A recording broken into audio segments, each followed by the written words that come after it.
देखो, अभी हाल ही में प्राइम मिनिस्टर नरेंद्र मोदी ने मंगलवार को एक भाषण दिया।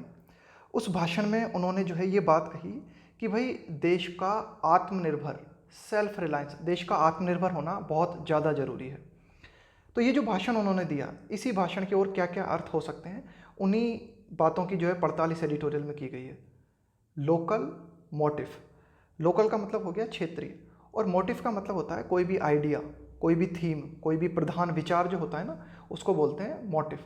तो लोकल मोटिव। तो ये जो भाषण उन्होंने दिया उसमें मतलब भारत की बात, भारत के आत्मनिर्भर बनने की बात जो है ज़्यादा की गई है ना। विश्व के जो अन्य मुद्दे हैं ना, उनकी कोई चर्चा नहीं उठाई गई, वैश्वीकरण से जुड़ी हुई बातें नहीं की गई। तो इसलिए कहा गया है कि लोकल मोटिव, यानी कि एक तरीके से क्षेत्रीय विचार या क्षेत्रीय प्रधान विचार। पीएम मोदीज कॉल फॉर का मतलब होता है किसी चीज़ के लिए मांग करना। नेशनल सेल्फ रिलायंस, कि मिस्टर मोदी ने ये जो भाषण दिया, इस भाषण में उन्होंने क्या मांग की, देश के आत्मनिर्भर बनने की। माइट बी अंडरमाइंड, तो ये जो मांग उन्होंने की है ना, इसका प्रभाव कम हो सकता है। अंडरमाइंड का मतलब होता है प्रभाव को कम करना, है ना। माइट बी अंडरमाइंड का मतलब है कि भाई यहाँ पे संभावना बनती है कि ये जो मांग उन्होंने की, उस मांग का प्रभाव जो है कम हो सकता है if it turns overly ambitious. Ambitious का मतलब क्या होता है, महत्वाकांक्षा से भरा होना, है ना। ओवरली मतलब कुछ ज़्यादा ही। तो एडिटोरियल ये कहना चाह रहा है कि ये जो आत्मनिर्भर बनने की उन्होंने बात कही है प्राइम मिनिस्टर नरेंद्र मोदी ने, अच्छी बात है, देश को आत्मनिर्भर होना चाहिए, लेकिन हम कुछ ज़्यादा ही महत्वाकांक्षी हो जाए ना, कुछ ज़्यादा ही आत्मनिर्भर बनने पे उतर आए, यानी कि वैश्वीकरण से हम हमारा संबंध जो है काटने की कोशिश करें, है ना, तब ये मामला जो है ना बिगड़ सकता है। ये एडिटोरियल कहना चाह रहा है ना, कि prime minister Modi's call for national self reliance might be undermined, कि ये जो मांग उन्होंने की है आत्मनिर्भर बनने की, ये ठीक है, लेकिन इसका प्रभाव कम हो सकता है यदि हम कुछ ज़्यादा ही महत्वाकांक्षी हो जाते हैं, यानी कि कुछ ज़्यादा ही आत्मनिर्भर बनने पे उतर आते हैं। ये एडिटोरियल जो है बात करना चाहता है। आगे देखेंगे डिटेल में तो धीरे धीरे समझ में आएगा कि क्या पूरा मामला है।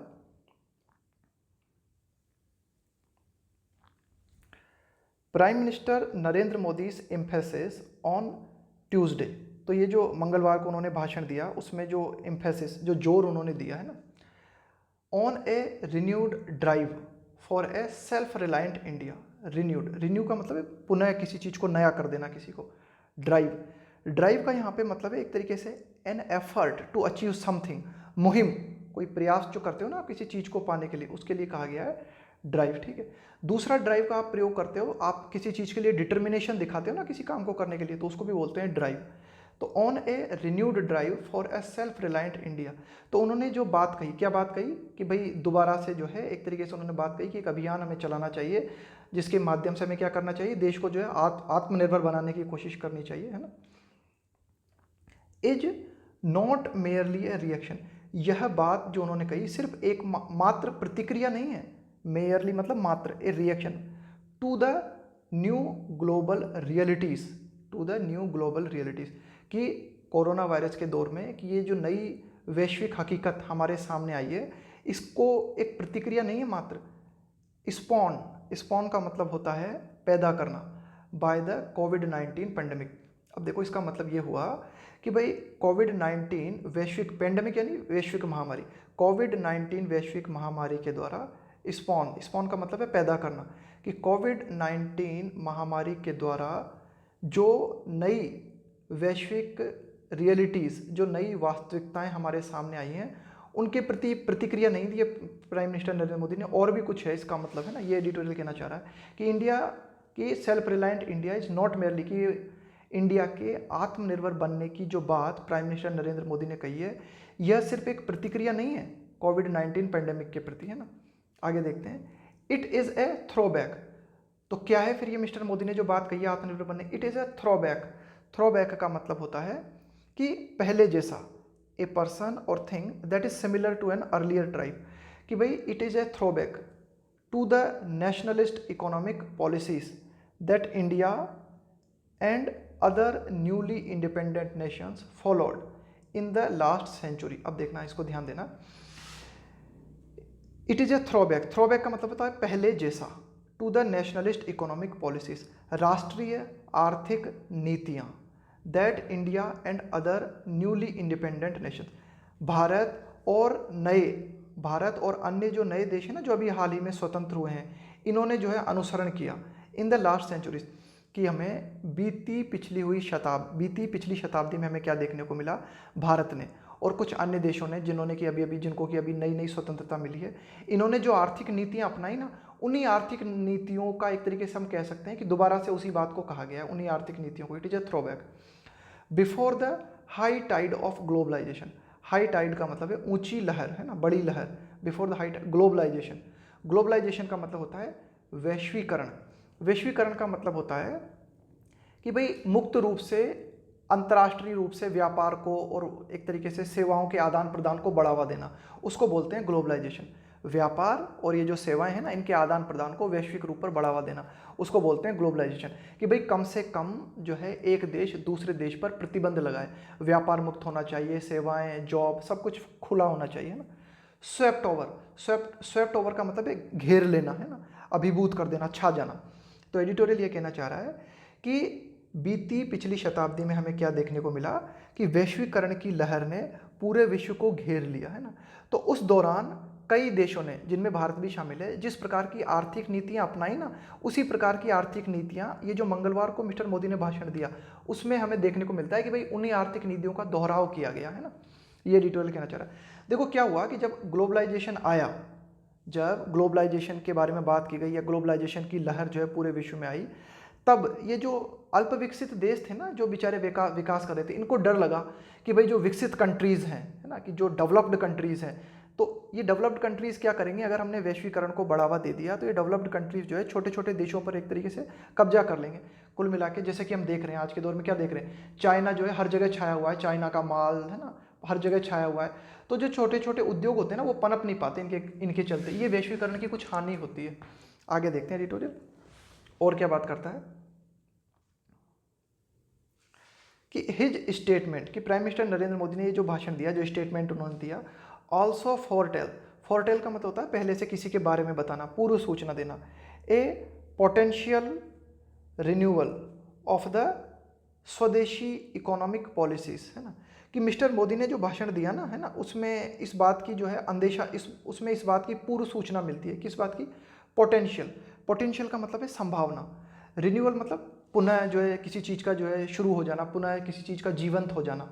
Of the swadeshi economic policies that continue to inspire Hindutva politics, कि हिंदुत्व पॉलिटिक्स, इंस्पायर का मतलब है प्रेरणा देना, प्रेरित करना किसी चीज़ को। कि स्वदेशी इकोनॉमिक पॉलिसीज, स्वदेशी इकोनॉमिक पॉलिसीज का मतलब है कि भाई देश से जुड़ी हुई आर्थिक नीतियां, है ना, जो ऐसी आर्थिक नीतियां जो कि देश के उद्योग धंधों को बढ़ावा देती है ना। तो ये जो स्वदेशी इकोनॉमिक पॉलिसीज हैं, ये लगातार हिंदुत्व पॉलिटिक्स जो है ना, हिंदुत्व से जुड़ी जो राजनीति है, उसको जो है प्रेरणा देती रही है, प्रभावित करती रही है। तो मिस्टर मोदी का ये जो भाषण है ना, इसमें हमें क्या देखने को मिलता है, इस बात का जो है, इस बात की संभावना नज़र आती है कि भाई वो कुछ क्या चाह रहे थे, वो जो चाह रहे थे कि भाई स्वदेशी आर्थिक नीतियां हैं ना, उनको बढ़ावा दिया जाए। और ये जो स्वदेशी आर्थिक नीतियां हैं, ये हमेशा से प्रेरणा देती रही हैं किस चीज़ को? हिंदुत्व पॉलिटिक्स को। लॉन्ग आफ्टर सेंट्रिस्ट नेशनलिस्ट का मतलब है कि भाई राष्ट्रवादी, नेशनलिस्ट का मतलब हुआ राष्ट्रवादी, सेंट्रिस्ट नेशनलिस्ट का मतलब हुआ कि भाई जो बहुत ही मुख्य राष्ट्रवादी हैं, है ना। Long after central nationalist have abandoned them, abandoned का मतलब है त्याग देना। कि भाई ये जो स्वदेशी इकोनॉमिक पॉलिसीज़ हैं, मतलब स्वदेशी इकोनॉमिक पॉलिसीज़ का मतलब होता है ऐसी आर्थिक नीतियाँ जिनमें कि मतलब अपने देश से संबंधित जो है ना, उन्हीं उत्पादों को बढ़ावा दिया जाए, यानी कि स्वदेशी का जो है मैक्सिमम प्रयोग किया जाए। तो एडिटोरियल कहना चाह रहा है कि भाई बहुत पहले ये जो राष्ट्रवादी हुआ करते थे ना, इन्होंने जो है इस चीज़ को अपना रखा था। किसको? स्वदेशी इकोनॉमिक पॉलिसीज़ को। तो इन्होंने तो त्याग दिया था। Long after centrist nationalist have abandoned them, कि भाई इन्होंने तो त्याग दिया था इन पॉलिसीज़ को। लेकिन मिस्टर मोदी ने जो भाषण दिया ना, उस भाषण में हमें ये देखने को मिलता है कि मिस्टर मोदी जो है इस स्वदेशी इकोनॉमिक पॉलिसीज़ को जो है दोबारा से रिन्यू करना चाहते हैं, ऐसा कुछ दिखाई देता है। आगे देखते हैं, बहुत ध्यान से समझने की कोशिश करना आज का एडिटोरियल, क्योंकि क्या है, आज का एडिटोरियल जो है ना, एक तो लंबे लंबे, कुछ ज़्यादा ही लंबे लंबे सेंटेंस बनाए हैं, डिफ़िकल्ट वोकैब है। इसके अलावा कुछ ऐसी बातें हैं जो कि आपको समझनी है, जैसे कि सब कुछ पता होना चाहिए आपको कि भाई लिबरलाइजेशन, प्राइवेटाइजेशन, ग्लोबलाइजेशन, है ना, ये सारी बातों को ना। India opened itself to the global market, कि भाई इंडिया ने अपने आप को वैश्विक जो बाजार है ना, उसके प्रति खोल दिया इन 1991 थ्रू इट्स लिबरलाइजेशन। देखो, भारत में ये जो वैश्वीकरण से संबंधित जो नीतियाँ हैं ना, ये कब अपनाई गई? 1991 में, थ्रू इट्स लिबरलाइजेशन, है ना, प्राइवेटाइजेशन एंड ग्लोबलाइजेशन पॉलिसीज। तो 1991 में भारत ने कुछ नीतियां अपनाई जिनको कि क्या कहा जाता है? Liberalization, privatization and globalization. Liberalization के अंतर्गत क्या किया जाता है? लिबरलाइजेशन का मतलब होता है उदारीकरण। उदारीकरण का क्या मतलब होता है? उदार नीतियां अपनाना, कि भाई लोग अगर जो है व्यापार करना चाहते हैं ना, तो ज़्यादा अड़ंगे न डालना, है ना, उनको जो है छूट देने की कोशिश करना। एक देश से दूसरे देश के बीच में जो व्यापार होता है, उस व्यापार पर भी जो है कम से कम टैक्स लगाना, उनको भी जो है छूट देना, है ना, तो उसको बोलते हैं उदारीकरण। प्राइवेटाइजेशन का मतलब आप जानते हो कि भाई अगर प्राइवेट क्षेत्र के लोग जो है किसी भी सरकारी क्षेत्र में आना चाहते हैं ना, मतलब ये जो पहले क्या था कि भाई काफ़ी सारे उद्योग धंधे हुआ करते थे, है ना, कुछ उद्यम हुआ करते थे जिन पर सिर्फ सरकार का कंट्रोल हुआ करता था। लेकिन सरकार ने क्या कहा कि भाई अगर प्राइवेट लोग भी आना चाहें तो आ सकते हैं, तो उसको बोला प्राइवेटाइजेशन। ग्लोबलाइजेशन मतलब वैश्वीकरण। ग्लोबलाइजेशन जो है ना, इन्हीं का मिला जुला रूप है, लिबरलाइजेशन, प्राइवेटाइजेशन। ग्लोबलाइजेशन मतलब कि भाई एक देश से दूसरे देश के बीच में अगर उत्पाद जो है बेचे जाते हैं, व्यापार किया जाता है, सेवाएं की जाती है, तो उसको बढ़ावा देना, है ना। तो ये सब इन नीतियों को कब अपनाया भारत ने? 1991 में ना। और जब 1991 में इन नीतियों को भारत ने अपनाया, तो इसके पहले जो नीतियां चल रही थी ना हमारी, कि हम स्वदेशी को प्रोत्साहन देने की बात किया करते थे, जो राष्ट्रवादी हुआ करते थे वो कहा करते थे कि नहीं, स्वदेशी स्वदेशी स्वदेशी। तो राष्ट्रवादियों ने तो जो है 1991 में आके जो है एक तरीके से इस बात को त्याग दिया। लेकिन मिस्टर मोदी ने अभी हाल ही में जो भाषण दिया है, उसमें हमें इस बात का पोटेंशियल नज़र आता है कि वे दोबारा से जो है एक तरीके से इन्हीं स्वदेशी पॉलिसीज़ की शुरुआत करना चाहते हैं। आगे देखते हैं। But remained cautious. तो एडिटोरियल क्या कहना चाहता है कि इंडिया ने 1991 में इन नीतियों को अपनाया, लिबरलाइजेशन, प्राइवेटाइजेशन और ग्लोबलाइजेशन को, बट रिमेन्ड कॉशियस, लेकिन सावधान बना रहा भारत। कॉशियस का मतलब है सावधान बना रहा। As it skirted around. Skirted का मतलब होता है किसी चीज़ के या किनारे किनारे चलना, है ना। स्कर्ट का मतलब होता है किनारे किनारे चलना। Around the world wind. अब ये जो वर्ल्ड विंड लिखा हुआ है ना, इसका एक तो मतलब होता है चक्रवात। वर्ल्ड विंड का मतलब होता है चक्रवात, आता है ना, गोल गोल घूमता है, उसको बोलते हैं वर्ल्ड विंड। लेकिन यहाँ पे वर्ल्ड विंड का मतलब है कि भाई घटनाएं जब तेजी के साथ, घटनाओं में जब तेजी के साथ परिवर्तन आता है ना, तो उसको भी वर्ल्ड विंड बोलते हैं अपन, है ना। World wind of international capital in the following decade. Following decade का मतलब है आने वाले दशक। तो एडिटोरियल यह कहना चाहता है कि बट रिमेंड, कि 1991 में भारत ने अपने आप को वैश्वीकरण की तरफ खोल तो दिया, लेकिन भारत जो है सावधान बना रहा। क्यों?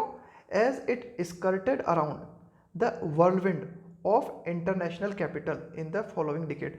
कि भाई 1991 के बाद में आने वाले जो दशक थे, दशक यानी 10 वर्षों का समय, 1991 के बाद के आने वाले दशक थे ना, उनमें भारत जो है ना एक तरीके से अंतर्राष्ट्रीय राजधानी बन के उभरा। कि भाई काफ़ी जो विकसित देश थे ना, उनको लगा कि यार भारत में व्यापार की काफ़ी हद तक संभावना है ना। तो ये एडिटोरियल कहना चाह रहा है कि भाई अब देखो, ये जो है ना प्रतीकात्मक रूप से कहा गया क्या? Skirted around the world wind of international capital. अब इसको इस तरह से समझना कि ये हो गई इंटरनेशनल कैपिटल, और ये इंटरनेशनल कैपिटल के चारों तरफ जो है घटनाएं घट रही हैं ना। भारत एक तरीके से क्या बन गया? इंटरनेशनल कैपिटल बन गया, और इसके चारों ओर जो है काफ़ी सारी घटनाएं घट रही हैं। इंटरनेशनल जो है मतलब काफ़ी सारी घटनाएं घट रही है, वर्ल्ड विंड उठा हुआ है।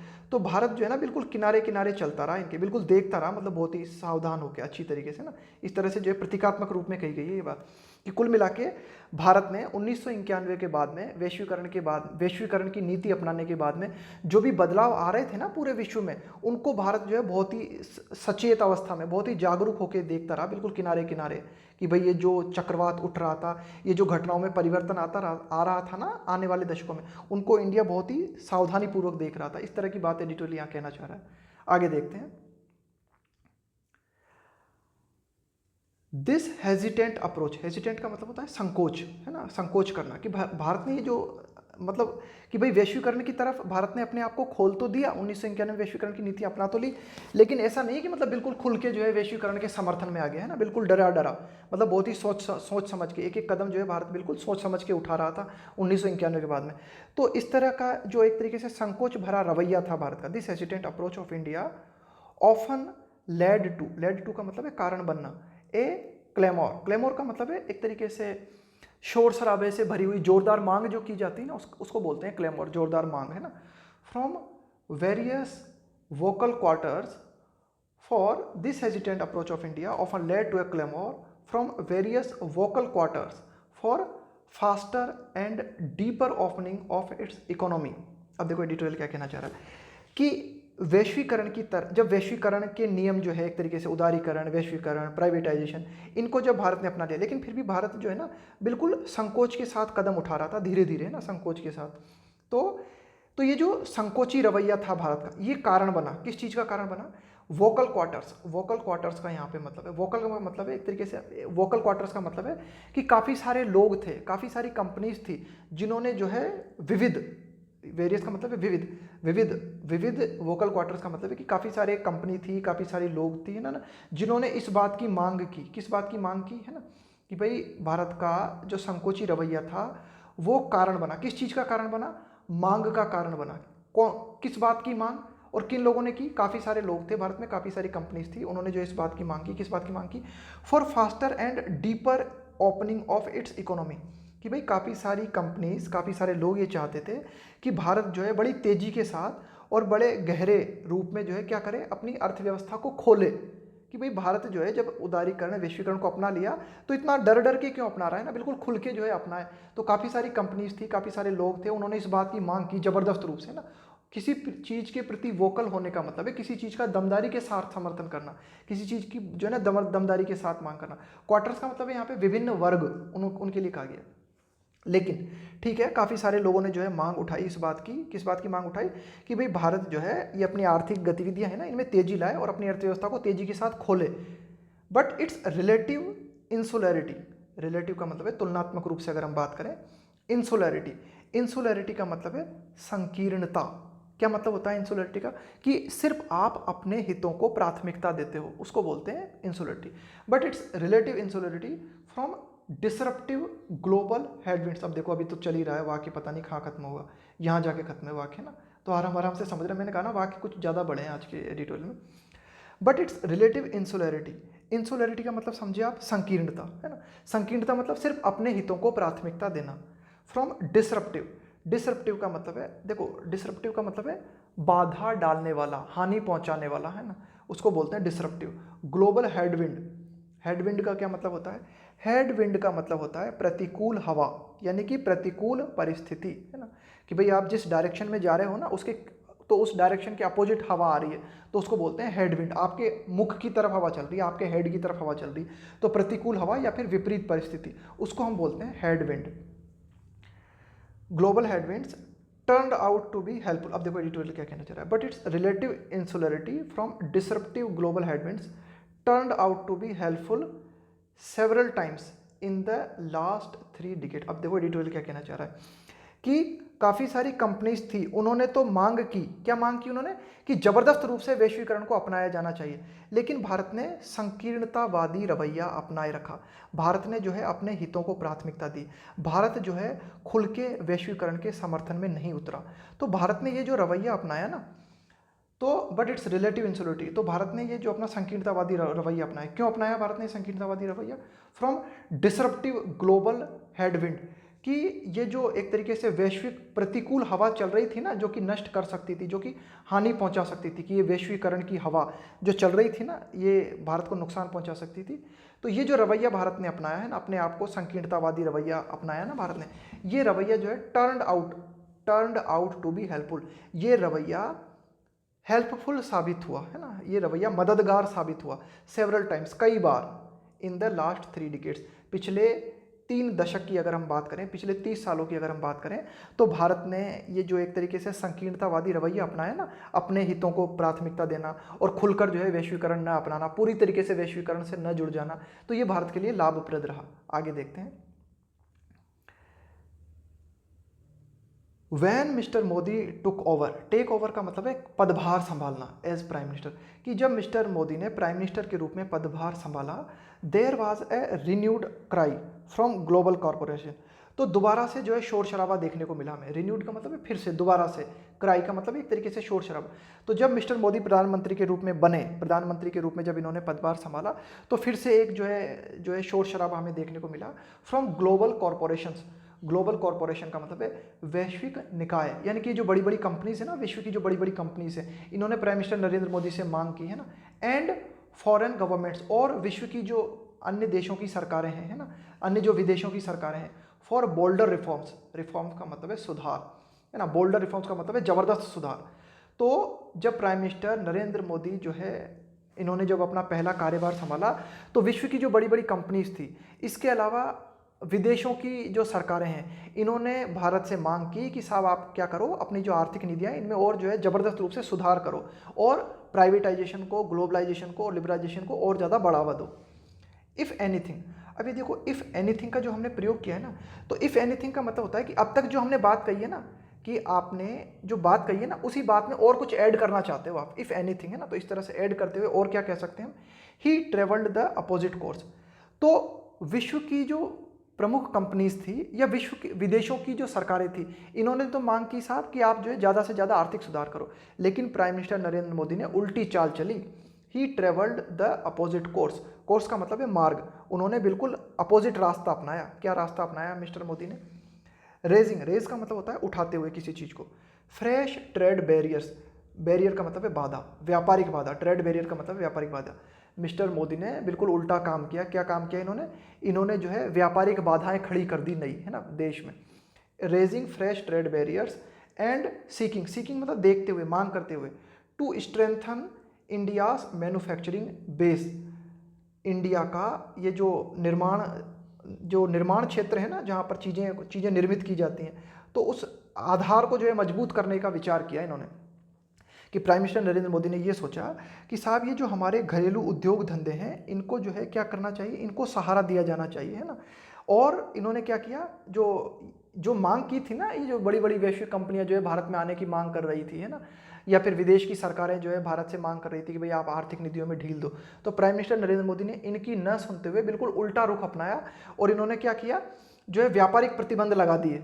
इसके अलावा व्यापारिक प्रतिबंध क्यों लगाए इन्होंने? इस चीज़ के लिए लगाए, सीकिंग, यह देखने के लिए, इस बात को चाहने के लिए, है ना, कि क्या क्या चाहते थे मिस्टर मोदी, मजबूत करना चाहते थे किस चीज़ को, कि भारत का ये जो मैन्युफैक्चरिंग सेक्टर है, इसके आधार को मजबूत करना चाहते थे। किसके माध्यम से? Through the make in India initiative. Initiative का मतलब होता है पहल, मेक इन इंडिया मतलब उन्होंने इस बात को बढ़ावा देने की कोशिश की कि मेक इन इंडिया, कि भाई भारत में चीज़ें निर्मित की जाए और भारत में ही उनका उपयोग किया जाए ना। इस तरह से भारत की ही अर्थव्यवस्था को जो है बढ़ावा मिले, भारत के जो एक तरीके से एंटरप्रेन्योर है ना, भारत के जो उद्यमी हैं, भारत के जो छोटे मोटे उद्योग हैं, इनको बढ़ावा मिले, इस चीज़ को उन्होंने जो है प्राथमिकता देने की कोशिश की।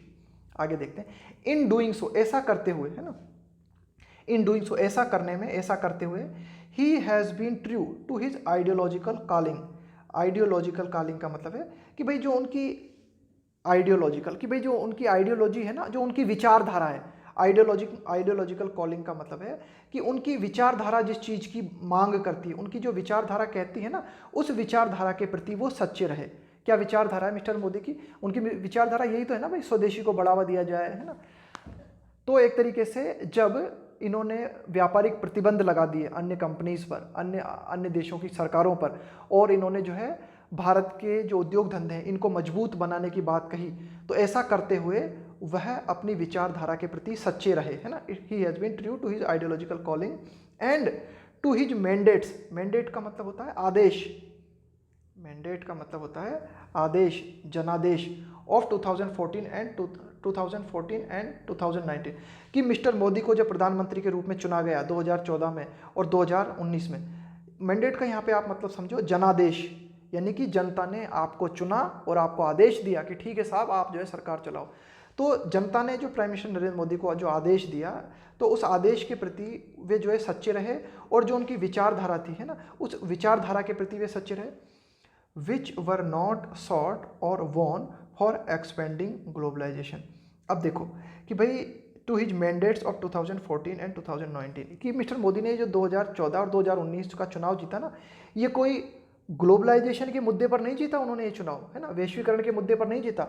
विच वर नॉट सॉट और वॉन फॉर, सॉट फॉर का मतलब है मांग करना, चाहना किसी चीज़ को, कि भाई ये जब इन्होंने ये जो 2014 और 2019 के जो चुनाव लड़े थे ना, ये तो उन चुनाव के दौरान उन्होंने ऐसा नहीं कहा था मिस्टर मोदी ने कि हम जो है वैश्वीकरण को और फैलाएंगे। एक्सपेंड का मतलब है और ज़्यादा फैलाना, और ज़्यादा विस्तार करना किसी चीज़ का, है ना। तो ये एडिटोरियल कहना चाह रहा है कि भाई उन्होंने एक तरीके से जनता का जो आदेश था और उनकी जो विचारधारा थी उसी को जो है उन्होंने बढ़ावा दिया। कुल मिला के मेक इन इंडिया इनिशिएटिव को जो है उन्होंने बढ़ावा दिया।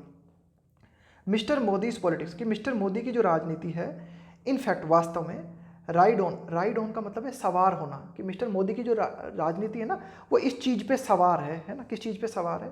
द मोबिलाइजेशन का मतलब होता है कि भाई एक तरीके से मतलब किसी लोगों को जुटाना, संग्रहण है ना, लोगों को जुटाना किसी पर्टिकुलर उद्देश्य के लिए। जब आप लोगों को जुटाते हो ना तो उसको बोलते हैं मोबिलाइजेशन ऑफ पीपल। डिस्पोजेस्ड, देखो पजेशन का मतलब क्या होता है? कोई चीज़ आपके अधिकार में है उसको क्या बोलते हैं कि ये आपके पजेशन में है ना, आपने पजेस्ट कर रखा है इस चीज़ को।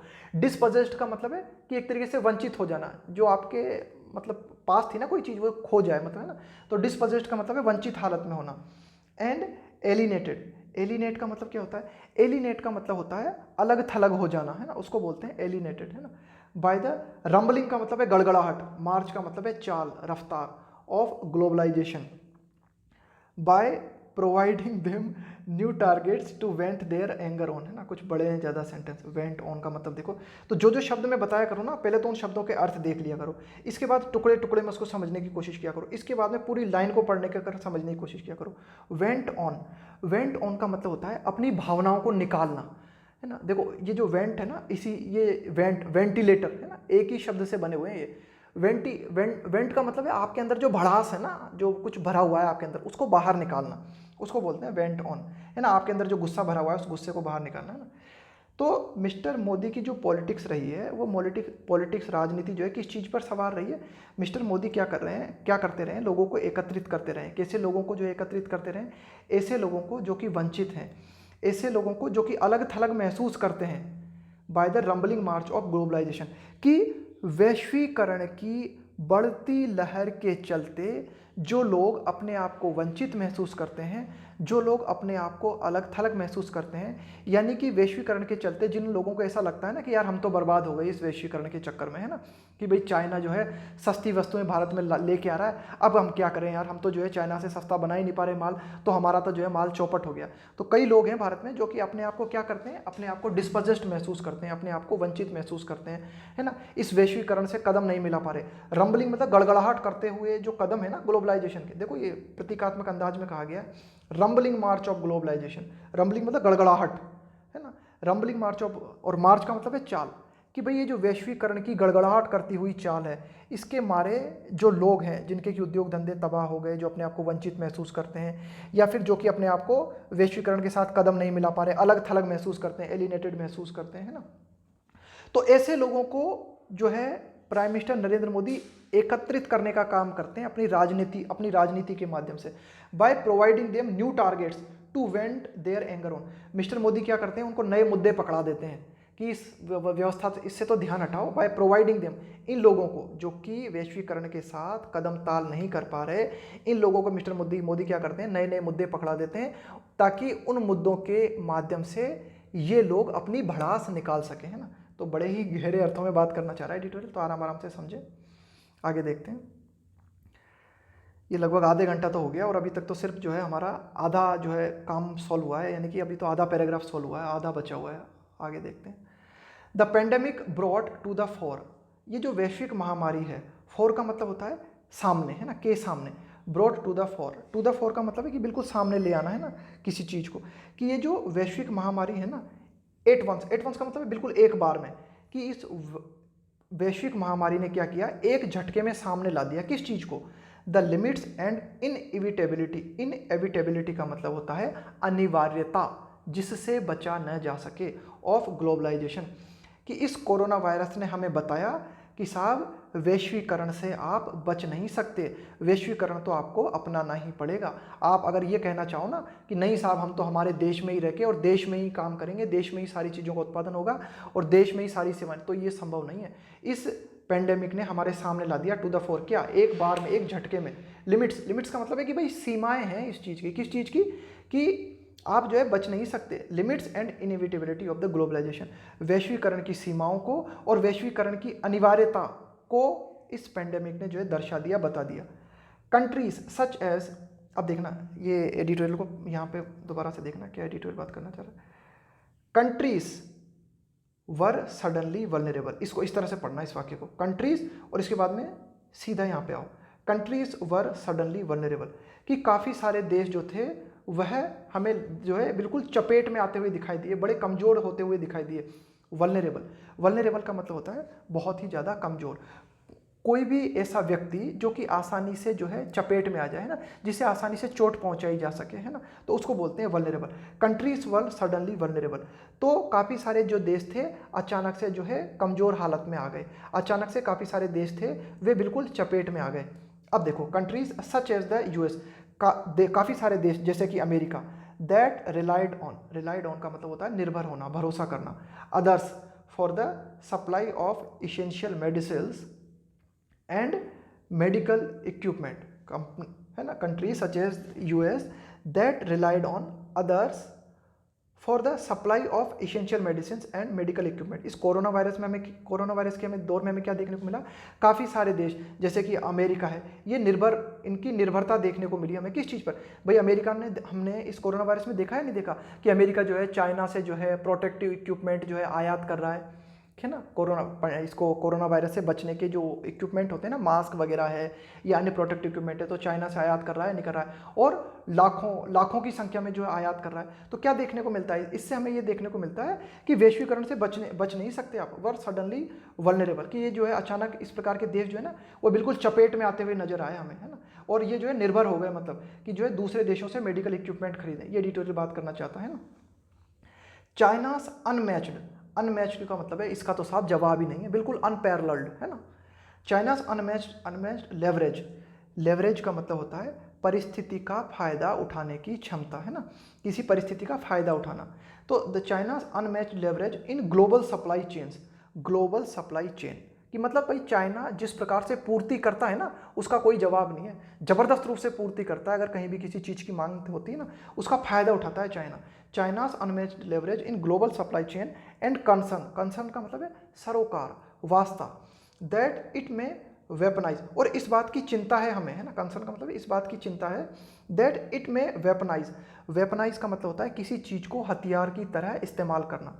वेपनाइज ट्रेड हैव प्रॉम्प्टेड, अब देखो क्या डर लगा हुआ है कि भाई चाइना के पास क्या क्षमता है कि चाइना जो है ना बड़े ज़बरदस्त रूप से कहीं भी कोई मांग होती है तो उसकी पूर्ति ज़बरदस्त रूप से चाइना उपलब्ध कराने की क्षमता रखता है। ये लेवरेज है चाइना के पास, ये क्षमता है चाइना के पास, है ना।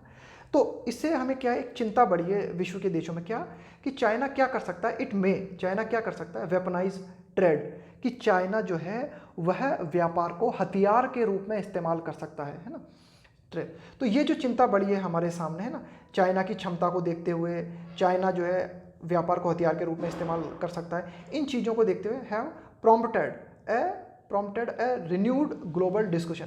प्रॉम्प्टेड का मतलब है प्रेरित करना, यहाँ प्रॉम्प्टेड का मतलब प्रेरित करना, ए रिन्यूड ग्लोबल डिस्कशन, कि पूरे विश्व में एक डिस्कशन होने लगा है ना, पूरे विश्व के देश, अमेरिका हो गया या फिर ये जो काफ़ी सारे अन्य यूरोप कंट्रीज़ है, जर्मनी है, इटली है, ब्राज़ील है, भारत है, ये सभी एक डिस्कशन करते हुए नजर आ रहे हैं, क्या, on the components of national security, मतलब इनको अपनी सुरक्षा का भय सता रहा है कि भाई चाइना जो है व्यापार के माध्यम से अन्य देशों पर कब्जा कर सकता है ना, चाइना जो है व्यापार को एक हथियार के रूप में इस्तेमाल कर सकता है। तो एक नई चिंता विश्व के देशों में आई है कि, है ना, और वे इस बात को डिस्कशन कर रखे हैं। कंपोनेंट्स का मतलब है मतलब घटक of national security and how to protect them, कि भाई अपने देश की रक्षा कैसे की जाए। चाइना जो है व्यापार का हथियार के रूप में इस्तेमाल कर सकता है, तो इसके माध्यम से देशों की सुरक्षा को जो है एक चुनौती खड़ी हो गई है देशों के सामने, तो इसको किस तरह से जो है इसको बचाया जाए ना।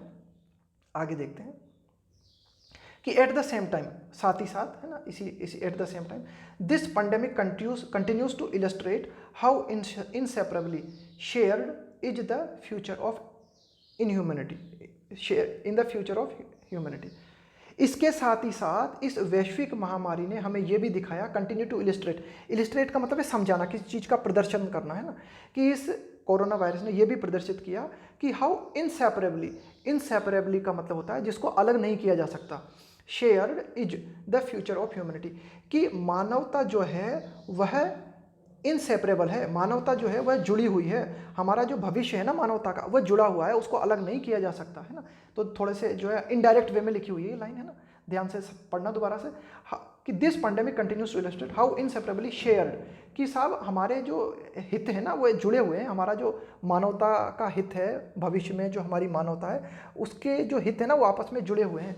अक्रॉस नेशनल बाउंड्रीज, मतलब ये जो राष्ट्र की जो सीमाएं हैं, इन सीमाओं के भी पार जाने की जरूरत है। हम जो है एक जगह जो है ना सीमित नहीं कर सकते अपने आप को। मानवता का जो भविष्य है वह एक दूसरे की सीमाओं से जुड़ा हुआ है। Mister Modi understands this dynamics of global politics. Mister Modi जो है समझते हैं, किस चीज़ को समझते हैं? डायनामिक्स।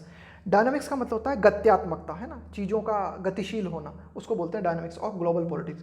कि ये जो वैश्विक राजनीति है, इस वैश्विक राजनीति में, है ना, क्या कुछ गतिशीलता देखने को मिल रही है ना, उस गतिशीलता को मिस्टर मोदी समझते हैं।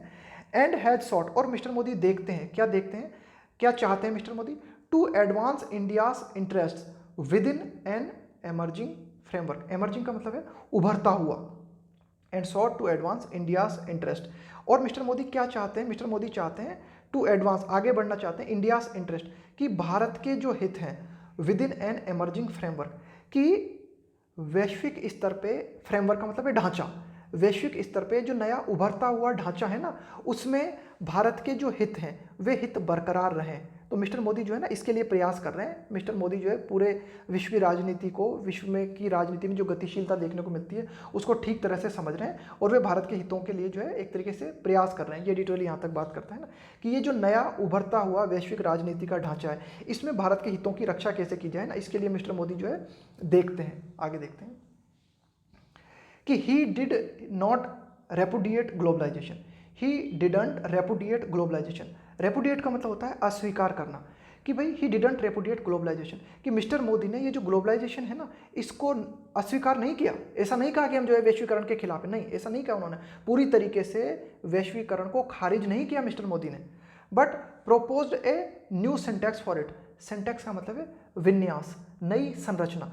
तो लेकिन उन्होंने प्रस्ताव दिया क्या, कि भाई वैश्वीकरण होना तो चाहिए लेकिन एक नए स्वरूप में होना चाहिए, है ना, a human centric one. Mister Modi ने कहा कि भाई ग्लोबलाइजेशन जो है वह, भाई ग्लोबलाइजेशन क्यों चाहती हैं सारे के सारे देश? ग्लोबलाइजेशन इसलिए चाहते हैं कि ज़्यादा से ज़्यादा प्रॉफिट कमाया जा सके। तो मिस्टर मोदी ने कहा कि ग्लोबलाइजेशन जो है होना चाहिए, लेकिन ग्लोबलाइजेशन का आधार फायदा कमाना नहीं होना चाहिए। ग्लोबलाइजेशन का मूल आधार होना चाहिए मानवीय आधार, human centric, human centric one. कि ग्लोबलाइजेशन का आधार जो है क्या होना चाहिए? मानवीय आधार होना चाहिए। एज अपोज्ड टू, के विपरीत, to the current profit motivated model. वर्तमान में जो ग्लोबलाइजेशन है, वो जो मॉडल है वर्तमान में ग्लोबलाइजेशन का मॉडल है, ये क्या है, किस चीज़ से प्रेरित है, किस चीज़ से मोटिवेटेड है? प्रॉफिट, अधिक से अधिक प्रॉफिट कमाओ, इसके लिए है ग्लोबलाइजेशन। मिस्टर मोदी ने कहा कि नहीं साहब, इसके लिए नहीं है ग्लोबलाइजेशन। ग्लोबलाइजेशन जो है मानवीय हितों को प्राथमिकता दी जानी चाहिए, ग्लोबलाइजेशन में ऐसा मॉडल अपनाया जाना चाहिए ना, अकॉर्डिंग टू हिम, उनके अनुसार, मिस्टर मोदी के अनुसार। ही placed India at its centre. अब मिस्टर मोदी ने ग्लोबलाइजेशन के नए मॉडल की बात की, मिस्टर मोदी ने ग्लोबलाइजेशन के नए मॉडल की बात की। उन्होंने इस नए मॉडल में कहा कि मानव को जो है आधार बनाया जाना चाहिए, मानवीय हितों को जो है प्राथमिकता दी जानी चाहिए, और उन्होंने कहा कि भारत जो है इस नए मॉडल के केंद्र में है। This is largely rhetorical. Rhetoric, ये जो रिटोरिक शब्द है ना, रिटोरिक का मतलब होता है कि ये जो नेता बड़े बड़े भाषणबाजी करते हैं ना, यानी कि जिसमें सिंसियरिटी का अभाव होता है ना, कि जो व्यर्थ की भाषणबाजी की जाती है नेताओं के द्वारा, हम ये कर देंगे वो कर देंगे, तो इस प्रकार की भाषणबाजी को कहा जाता है रिटोरिक। तो दिस इज लार्जली रिटोरिक। तो मिस्टर मोदी ने ये जो विश्वीकरण के संबंध में अपने जो विचार रखे हैं ना, ये एक तरीके से व्यर्थ की भाषणबाजी है। And might be unmindful. Unmindful का मतलब होता है, मतलब बिना किसी होशपूर्ण तरीके से जब आप बात करते हो ना तो उसको बोलते हैं अनमाइंडफुल, है ना।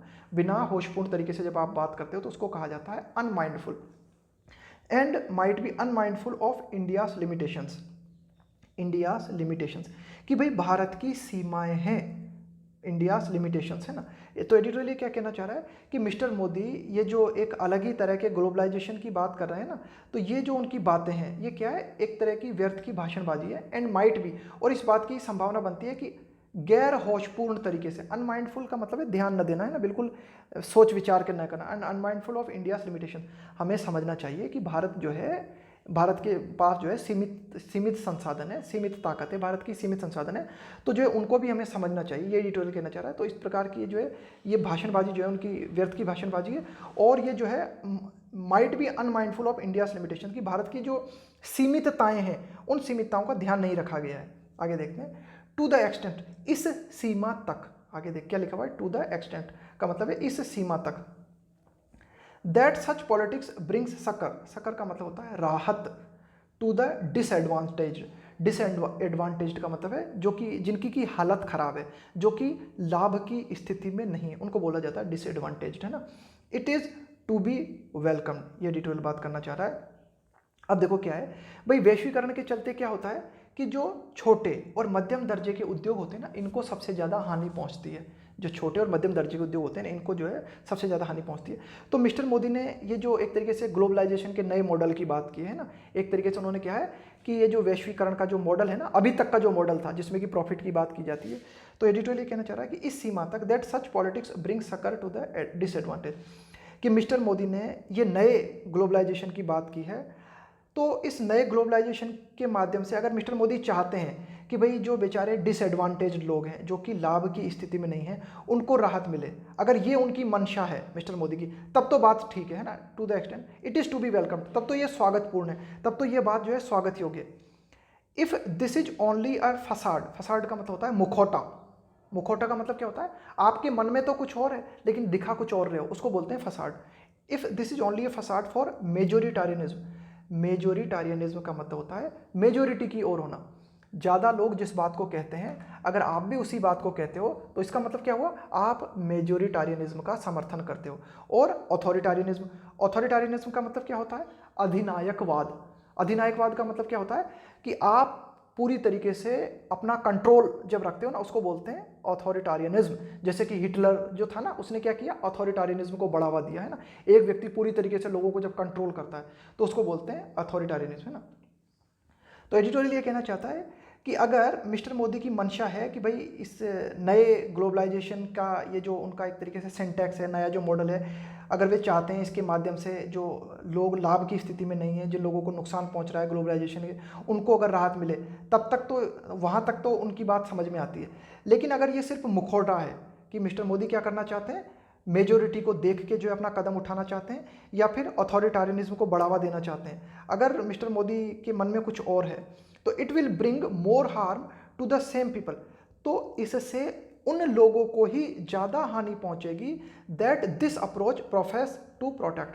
प्रोफेस का मतलब होता है दावा करना, है ना, प्रोफेस का मतलब होता है दावा करना, टू प्रोटेक्ट, कि मिस्टर मोदी ये जो नए वैश्वीकरण अप्रोच की, यानी कि नए वैश्वीकरण मॉडल की जो बात करने की कोशिश कर रहे हैं ना, तो इस मॉडल से उन्हीं लोगों को ज़्यादा हानि पहुंचेगी जिन लोगों को बचाना चाहते हैं मिस्टर मोदी। ये एडिटोरियल कहना चाह रहा है कि अगर ये मिस्टर मोदी जो है जानबूझ के, है ना, कि भाई मेजोरिटी को जो है खुश करने के लिए या अपना अधिनायकवाद जो है इसको बढ़ावा देने के लिए अगर ऐसा उनका मुखौटा है ना, तो इसके माध्यम से उन्हीं लोगों को ज़्यादा हानि पहुंचेगी जिन लोगों के लिए ये सोच अपनाई जा रही है ना, to the same people that this approach, ये दृष्टिकोण, प्रोफेस मतलब दावा करना, टू प्रोटेक्ट, यानी कि ये जो नया दृष्टिकोण है मिस्टर मोदी का, क्या दृष्टिकोण है, वे चाहते हैं अधिक से अधिक आत्मनिर्भर बनने की बात कही है ना मिस्टर मोदी ने, मेक इन इंडिया की बात कही है। तो मेक इन इंडिया के तहत उन्होंने क्या बात कही है कि भाई छोटे छोटे ये जो एक तरीके से उद्योग धंधे इनको बढ़ावा दिया जाना चाहिए।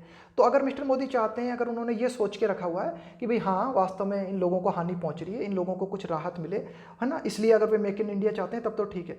लेकिन अगर उनकी मंशा कुछ और है तो इससे इन्हीं लोगों को हानि पहुंचेगी जिन लोगों को मिस्टर मोदी बचाना चाहते हैं। हिज सपोर्टर्स एंड अपोनेंट्स, कि मिस्टर मोदी के जो समर्थक हैं और उनके जो विरोधी हैं अलाइक समान रूप से, वुड बी ईगर, इस बात के लिए इच्छुक होंगे, इस बात के लिए ईगर होंगे, है ना, ईगर का मतलब है किसी बात के प्रति इच्छुक होना, टू सी, यह देखने के प्रति इच्छुक होंगे, how this philosophy translate into policy, कि मिस्टर मोदी ये जो अपना नया दर्शन लेके आए हैं, मिस्टर मोदी ये जो अपनी नई फिलोसॉफी लेके आए हैं जिसके तहत उन्होंने भारत के आत्मनिर्भर बनने की बात कही है, यह किस तरह से जो है how this philosophy translate into policy, कि ये जो नई फिलोसॉफी की बात की ना, अब इसके लिए वे क्या क्या पॉलिसी लेके आएंगे, है ना, क्या नीति होगी, कि उनका ये जो दर्शन है किस तरह से नीति में परिवर्तित होगा, इसको देखने के लिए और उनके इस चीज़ को देखने के लिए उनके समर्थक और उनके जो विरोधी है ना, ये मतलब समान रूप से जो है ना एक तरीके से ईगर दिखाई देते हैं ना, बड़े ही ईगर हैं, बड़े ही उत्सुक हैं। ये एडिटोरियल जो है फाइनली बात करता है। तो कुछ ज़्यादा ही खतरनाक था आज का एडिटोरियल, है ना, कुछ ज़्यादा ही एक तरीके से क्या है कि एक तो बहुत ही डिफ़िकल्ट तो शब्द थे, बड़े बड़ी वाक्य संरचना थी, है ना। मैंने काफ़ी हद तक आपको समझाने की कोशिश की, इसके बावजूद भी अगर आपको कोई बातें नहीं आई हो समझ में, तो बहुत ही धीरे धीरे एक एक लाइन को पढ़ना, एक एक शब्द को समझना, कॉमा टू कॉमा समझना। और ये इसके पहले ऐसा करना, ये वोकैब है, डिस्क्रिप्शन बॉक्स में मैंने इसकी लिंक दी हुई है, तो इसको जो है आप डाउनलोड कर लेना। एक बार अपने से जो है सारे के सारे शब्द हैं ना, पूरे के पूरे शब्द, एक बार इन शब्दों को पढ़ लेना। मैंने आपको सारे शब्द समझा दिए हैं वोकैब को पढ़ने के दौरान, है ना। अब इनको एक बार और पुनः मैं रिपीट करूँगा ना, तो कुछ ज़्यादा टाइम हो जाएगा, तो आज के लिए इतना ही काफ़ी है।